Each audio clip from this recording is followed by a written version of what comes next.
আসসালামু আলাইকুম আমার প্রিয় কলিজার ভাই বোনেরা, আশা করি সবাই ভালো আছো। তো এখন শীতের মৌসুম। এই শীতের মৌসুমে এই তরি তরকারি সবজি ভালো ফলন হয়।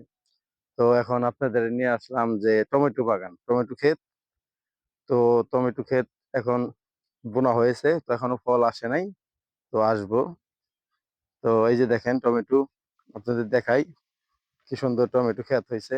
দেখেন এই যে ফুল হয়েছে, দেখছেন টমেটো ফুল, এই যে ফুল, এই যে পুরা বাগানটা দেওয়া টমেটো ফুল। এখন টমেটো গাছ খুব ভালোই বোনা হয়েছে।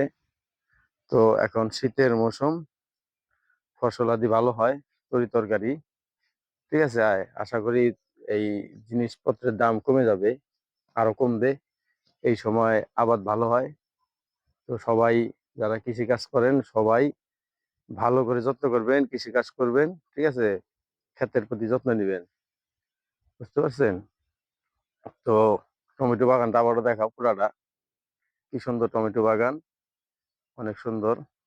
ঠিক আছে, তো সবাই এই ক্ষেতের প্রতি যত্ন নেবেন আর বেশি বেশি চাষবাস করবেন।